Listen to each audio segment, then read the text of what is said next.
കൊന്നിച്ചോ മിനസ് and welcome back to another video. ഞാൻ നിങ്ങളുടെ സ്വന്തം എക്സ്ട്രാ കോമിക്. നമ്മളിന്ന് എക്സ്പ്ലെയിൻ ചെയ്യാൻ പോകുന്നത് സോളോ ലിവിങ്ങിൻ്റെ സീസൺ 3 എപ്പിസോഡ് 11 ആണ്.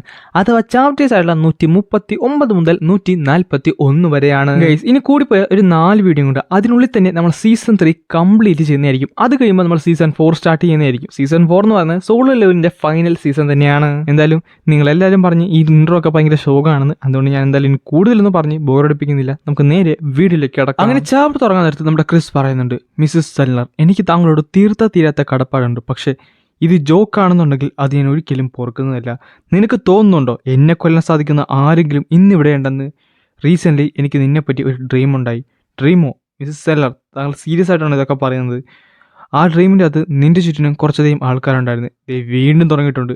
ഞാൻ വീണ്ടും താങ്കളോട് പറയുന്നു, ഒരു ഡ്രീം കാരണമാണോ താങ്കൾ ഇത്രയും ദൂരം എന്നെ കാണാൻ വേണ്ടി ഇവിടെ വന്നത്? എനിക്ക് നിന്നെപ്പറ്റി ഓൾമോസ്റ്റ് എല്ലാം തന്നെ അറിയാം. നിന്റെ പ്രൊഫഷൻ, നിന്റെ എബിലിറ്റി, നിന്റെ അവേക്കനിങ് പവേഴ്സ് എല്ലാം തന്നെ. പക്ഷേ നീ ഒരു കാര്യം മനസ്സിലാക്കണം, ഞാൻ നിസ്സാരക്കാരനല്ല. ഞാനൊരു നാഷണൽ ലെവൽ ഹണ്ടറാണ്.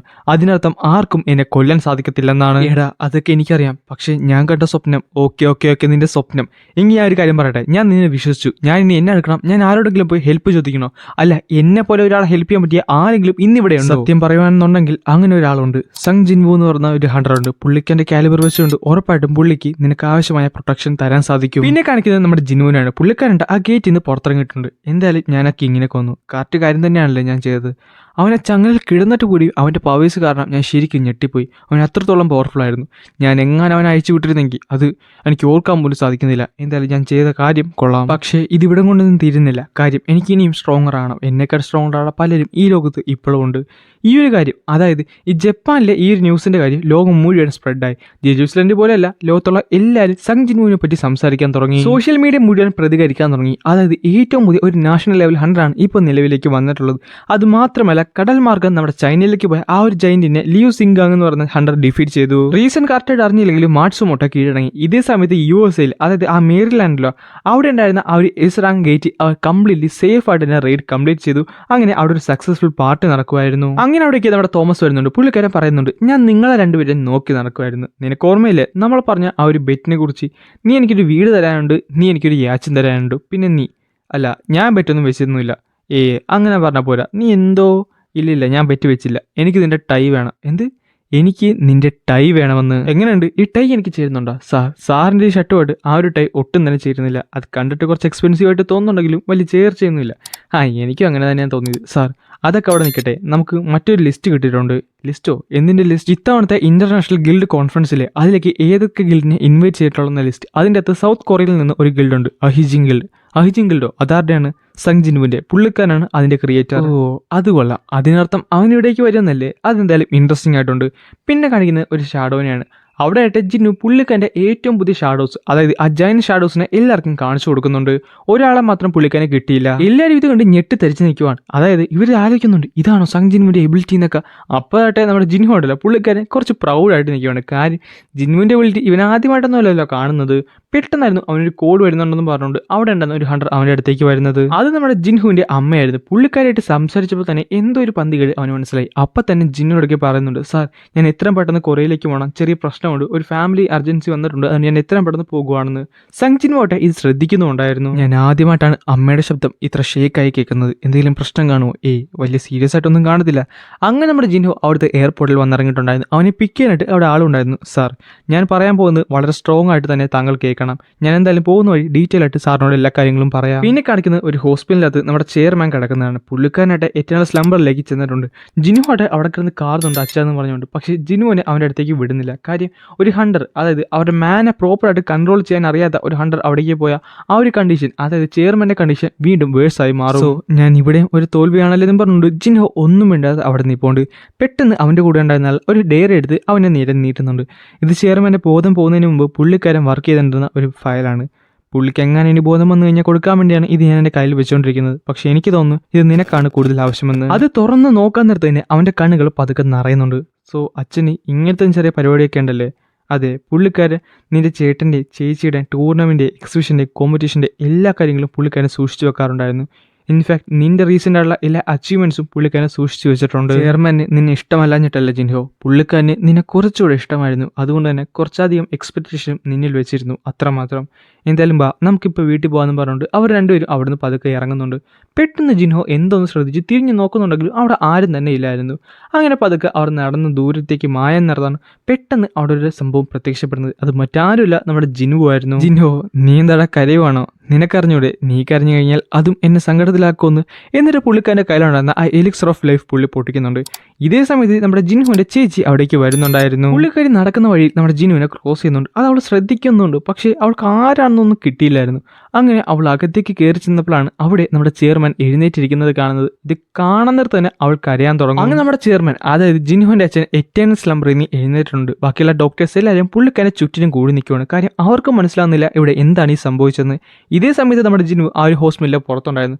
പുള്ളിക്കാരൻ പതുക്കെ ചിരിച്ചുകൊണ്ട് നടക്കാൻ നേരത്ത് പറയുന്നുണ്ട്, ജിൻഹോ, ഇത് നിന്റെ ബർത്ത്ഡേയുടെ ഒരു ചെറിയൊരു അഡ്വാൻസ് ഗിഫ്റ്റ് ആയിട്ട് നീ കൂട്ടിയാൽ മതി. ഇനി എന്തായാലും ഞാൻ ജപ്പാനിലേക്ക് പോകാമെന്ന് പറഞ്ഞു. പുള്ളിക്കാരൻ ആ ടൈം, അതായത് ഷാഡോ എക്സ്ചേഞ്ചിന്റെ ടൈം നോക്കാറുണ്ട് ഇനിയും 1 മണിക്കൂർ 54 മിനിറ്റും ബാക്കിയുണ്ട്. സോ ഈ ഫ്രീ ടൈം എന്ത് ചെയ്യുമെന്ന് പറഞ്ഞ് ആലോചിക്കാറുള്ളതാണ് പെട്ടെന്ന് ചാഹ്യനെ ആലോചിക്കുന്നത്. എന്തായാലും ഇനി അത് വേണ്ടെന്ന് പറഞ്ഞുകൊണ്ട് പുള്ളിക്കാരൻ ഒരു ഡെഞ്ച് തപ്പി ഇറങ്ങാൻ തുടങ്ങും. പിന്നെ കാണിക്കുന്നത് നമ്മുടെ റീഡിനാണ്. പുള്ളിക്കാരൻ്റെ ഉറങ്ങിക്കൊണ്ടിരിക്കുന്നത് പെട്ടെന്ന് എഴുന്നേൽക്കുന്നുണ്ട്. അങ്ങനെ കോട്ടൊക്കെ ഇട്ടിട്ട് പുറത്തേക്ക് ഇറങ്ങുന്നുണ്ട്. പുള്ളി പറയുന്നുണ്ട്, ഇത് ഭയങ്കര ക്വയറ്റാണല്ലോ. എന്നിട്ട് അവിടെ ഉണ്ടായിരുന്ന ഒരു വൈൻ ഗ്ലാസ് എടുത്ത് താഴത്തേക്ക് ഇടുകയും അത് പൊട്ടുന്നുണ്ട്. പക്ഷേ അതിന്റെ ശബ്ദം മാത്രം കേൾക്കുന്നില്ല. അവന് മനസ്സിലായി എന്തോ ഒരു പ്രശ്നമുണ്ടെന്ന്. ആരാണ് അവിടെ എന്ന് ചോദിക്കാൻ നേരത്ത് ആരും തന്നെ മിണ്ടുന്നില്ല. അപ്പോൾ നമ്മുടെ മിസ്സസ് സെല്ലർ നേരത്തെ വന്ന കാര്യം പുള്ളിക്കാരൻ ആലോചിക്കുകയും ചെയ്യും. പെട്ടെന്നായിരുന്നു അവൻ്റെ ഫ്രണ്ടിൽ ഒരാൾ പ്രത്യക്ഷപ്പെടുന്നത്. കാണാൻ മനുഷ്യനെ പോലെ ഇരിക്കുന്ന ഒരാളായിരുന്നു ആ പുള്ളി. എന്നാൽ അവൻ ഒറ്റക്കല്ലായിരുന്നു, അവൻ്റെ കൂടെ വേറെ 2 പേർ കൂടെ ഉണ്ടായിരുന്നു. വീണ്ടും അവൻ ചോദിക്കുന്നുണ്ട്, ആരാണ് നിങ്ങൾ? അപ്പോൾ ആ ഒരു ക്യാരക്ടർ പറയുന്നുണ്ട്, ഫ്രാഗ്മെന്റ് ഓഫ് ബ്രില്യൻ ലൈറ്റ്. നിങ്ങൾ ഇതുപോലെ മനുഷ്യരൊക്കെ ഈസി ആയിട്ട് കാണിച്ചിട്ട് അത് നിങ്ങൾക്ക് എന്തെങ്കിലും ഉപകാരം ഉണ്ടായിട്ടുണ്ടോ? പെട്ടെന്ന് അവന് മനസ്സിലായി ഇതൊരു ബീസ്റ്റ് ലാംഗ്വേജ് ആണെന്ന്. വീണ്ടും അവൻ ചോദിക്കുകയും ചെയ്യും, നീയൊക്കെ എന്തുവാണ് ഈ സംസാരിക്കുന്നത്? പേടിക്കണ്ട, ഞാൻ നിന്നോടല്ല സംസാരിച്ചത്. നീയായിട്ട് കണക്ട് ചെയ്തിട്ടുള്ള ആ ഒരാളില്ലേ, അയാളോട്ടാണ് ഞാനിപ്പോൾ സംസാരിച്ചത്. നിനക്കൊക്കെ ഞാൻ വെറും ജോക്കായിട്ടാണ് തോന്നിയെന്ന് പറഞ്ഞുകൊണ്ട് പെട്ടെന്ന് പുള്ളിക്കാരൻ ട്രാൻസ്ഫോം ചെയ്യാൻ തുടങ്ങും. എന്നിട്ട് പറയുകയും ചെയ്യും, നിൻ്റെ ഒക്കെ കൂട്ടത്തിൽ ഒരാളെങ്കിലും ഞാൻ എൻ്റെ കൂടെ കൊണ്ടുപോയിരിക്കും. അത് ഞാൻ തരുന്ന വാക്ക്. സ്പിരിച്വൽ ബോഡി മാനിഫെസ്റ്റേഷൻ, അതും ഒരു മനുഷ്യനോ? ഭയാനകം തന്നെ. അങ്ങനെ ക്രിസ്റ്റഫർ റീഡും അവരോടുള്ള ബാറ്റിൽ അങ്ങനെ തുടങ്ങിയിട്ടുണ്ട്. അവിടെ ഒരു വലിയൊരു ബ്ലാസ്റ്റ് തന്നെ ഉണ്ടാകുകയും ചെയ്യും. പിന്നെ കാണിക്കുന്നത് നമ്മുടെ ജിനുവിനാണ്. പുള്ളിക്കാരനായിട്ട് അവർ കാറിൻ്റെ അകത്തിരുന്ന് ജപ്പാനിൽ കൂടെ ഇങ്ങനെ പൊയ്ക്കൊണ്ടിരിക്കുകയാണ്. ഇതേ സമയത്ത് എല്ലാവരും ഇവനെ കാണാൻ വേണ്ടി വരുന്ന നിൽപ്പുണ്ട്. അപ്പോൾ നമ്മുടെ ബെറു പറയുകയും ചെയ്യും, മൈക്കിങ്, എല്ലാവരും താങ്കളെ കാണാൻ വേണ്ടിയാണ് നിൽക്കുന്നത്. പതുക്കെ താങ്കളെ കൈകളൊന്ന് ഉയർത്ത്. ബെറു ഒന്ന് മിണ്ടാതിരി, അവരതിനു വേണ്ടിയല്ല നിൽക്കുന്നത്. എന്നിട്ട് കുറച്ച് കഴിഞ്ഞുള്ള കാര്യമാണ് കാണിക്കുന്നത്. ജിന്നു പറയുന്നുണ്ട്, എൻ്റെ പ്ലെയിനിൻ്റെ തൊട്ട് സൈഡിൽ തന്നെ ഇത്രയും ഫെമിലിയർ ആയിട്ടുള്ള ഫേസിനെ ഞാൻ ഒരിക്കലും പ്രതീക്ഷിച്ചില്ല. അതായത് ജിൻഹു ഇപ്പോൾ തിരിച്ച് കൊറിയയിലേക്ക് പോയിക്കൊണ്ടിരിക്കുകയാണ് ഫ്ലൈറ്റിൻ്റെ അകത്ത്. ഇതെന്തായാലും ഒരു കോയിൻസിഡൻസ് ആയിട്ട് എനിക്ക് തോന്നുന്നില്ല. അത് ആണെന്ന് പറഞ്ഞാലും താങ്കൾ വിശ്വസിക്കാനും പോകുന്നില്ല. സോ മിസ്റ്റർ ആഡം വൈറ്റ്, താങ്കൾ എന്തിനാണ് ഇപ്പോൾ ഇവിടേക്ക് വന്നത്?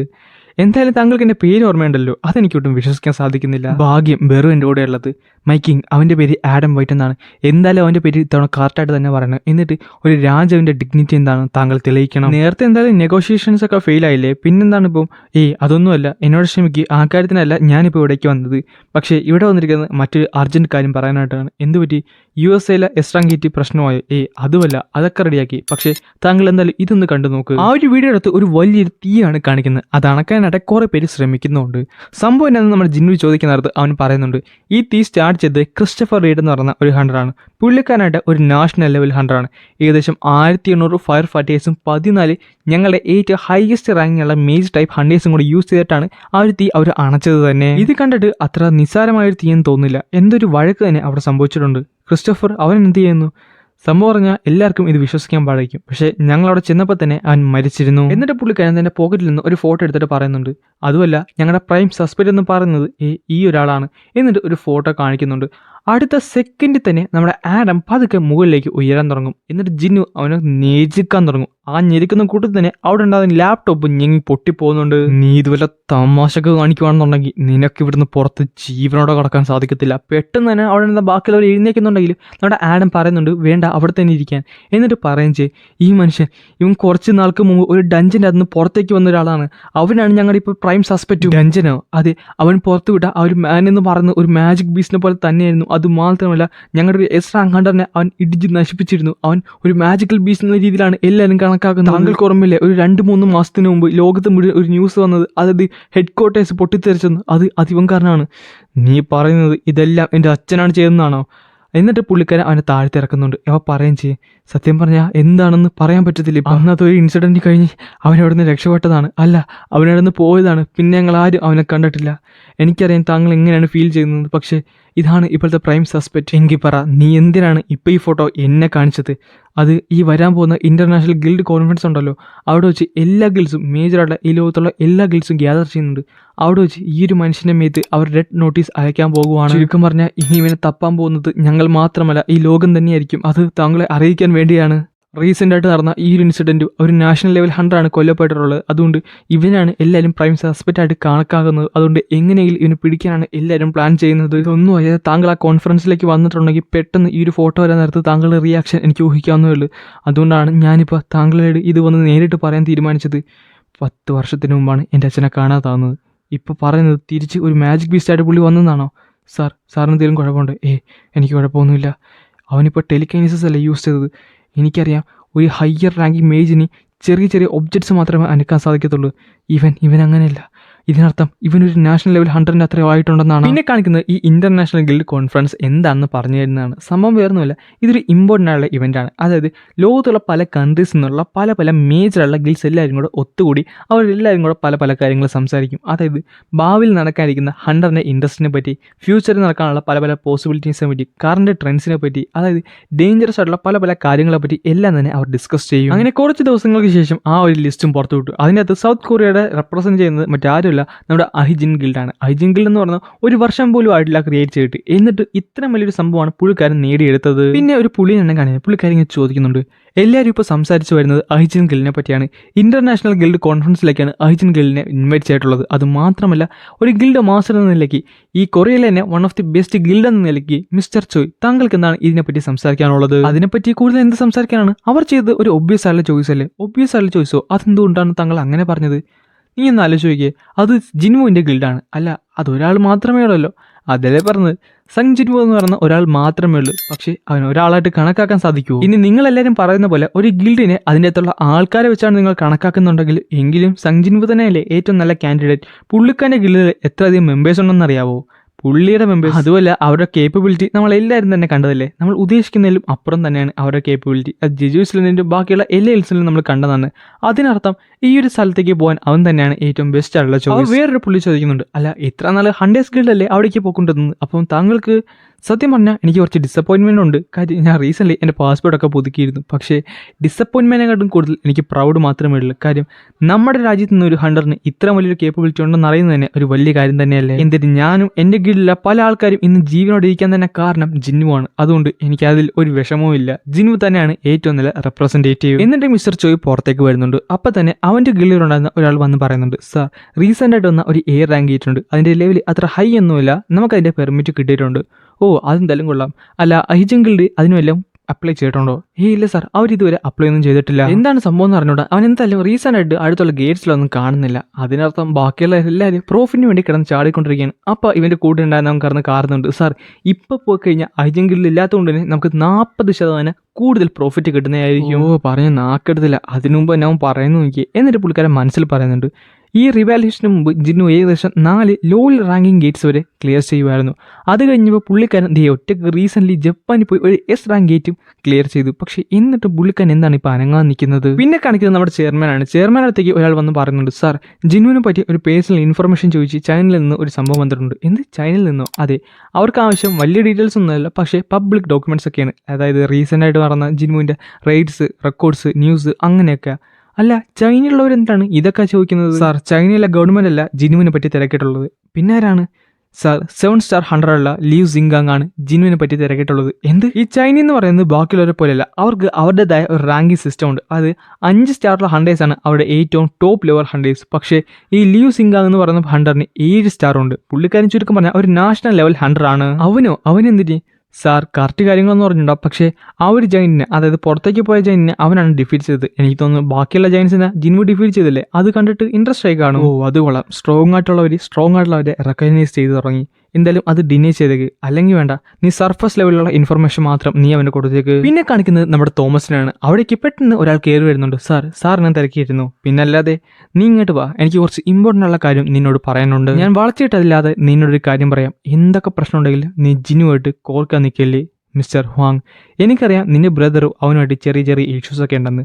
ജിനു ആ ഒരു ഗേറ്റിൻ്റെ അന്ന് പുറത്തേക്ക് വന്നിരുന്നു. അതുകൊണ്ട് നിനക്ക് ഒരു ക്യൂരിയോസിറ്റി കാണും നിന്റെ ബ്രദറിന് എന്താണ് സംഭവിച്ചതെന്ന് അറിയാനായിട്ട്. പക്ഷേ ഞാൻ പറഞ്ഞത് കേട്ടല്ലോ, ഇടപെടരുത്. പക്ഷേ സാർ, പെട്ടെന്നായിരുന്നു അവൻ്റെ നേരെ ഒരു കൈ വരുന്നത്. അവനായിട്ട് പേടിച്ച് വിറച്ചു പോകുന്നുണ്ടായിരുന്നു. പക്ഷേ അത് ഒരു വിരൽ മാത്രമായിരുന്നു. നിനക്ക് ഞാൻ സംസാരിക്കാൻ അധികാരം തന്നിട്ടില്ല, അതുകൊണ്ട് മിണ്ടരുത്. ഇതേ സമയത്ത് മിസ്റ്റർ ഹാങ് ആട്ടെ ഒന്നും മിണ്ടാതെ പേടിച്ച് വിറച്ച് നിൽക്കുകയാണ്. ഇതെല്ലാം കണ്ടുകൊണ്ട് ആ പുള്ളിക്കാരൻ്റെ സെക്യൂരിറ്റി അവിടെ ഉണ്ടായിരുന്നു. പക്ഷേ പുള്ളിക്കാരൻ പറയുന്നുണ്ട്, എന്തൊക്കെ പറഞ്ഞിട്ടും കാര്യമില്ല. കാര്യം മിസ്റ്റർ ഹാങ്ങും നമ്മുടെ തോമസിനെ പോലെ തന്നെയാണ്. ഒരു എനിമിനെ അല്ല, അവൻ്റെ ടാർജറ്റിനെ ഹണ്ട് ചെയ്യാൻ വേണ്ടി അവൻ ഏതറ്റം വരെ എവിടെയെങ്കിലും പോകും. കോൺഫറൻസ് നടക്കാൻ നേരത്ത് നീ വല്ല സ്ഥലത്തായിട്ട് വെക്കേഷൻ വെക്കോ, അതാണ് നിനക്ക് നല്ലത്. ജിനുമായിട്ട് നീ എന്തായാലും ഇടപെടാൻ പാടില്ല. നീ ഞാൻ പറഞ്ഞത് കേട്ടോ, ഇതെൻ്റെ റിക്വസ്റ്റ് അല്ലാന്ന് നിനക്കറിയാമല്ലോ. ഓക്കെ സാർ, എനിക്ക് മനസ്സിലായി. എന്നിട്ട് പുള്ളിക്കാരൻ അവിടുന്ന് പോകുവാണ്. പുറത്തേക്ക് ഇറങ്ങാൻ നേരത്ത് പുള്ളിക്കാരനായിട്ട് ദേഷ്യമുണ്ട്. പുള്ളിക്കാരൻ ഇങ്ങനെ ചുണ്ടിനെ കടിച്ച് പിടിച്ച് പുള്ളിക്കാരൻ്റെ ദേഷ്യം എല്ലാം ഇങ്ങനെ അമർത്തി വെച്ചിട്ട് ഇങ്ങനെ നിർത്തുവാണ്. അവനായിട്ട് ജിനുവിനെ കാണുന്നുണ്ട്, പക്ഷെ തോമസിനെ എതിർത്ത് ഒന്നും ചെയ്യാനും പറ്റത്തില്ല. ആ ഒരു സിറ്റുവേഷനിലാണ് മിസ്റ്റർ ഹാങ് നിൽക്കുന്നത്. അങ്ങനെയാണ് ചാപ്റ്റർ ഇവിടെ അവസാനിക്കുന്നത്.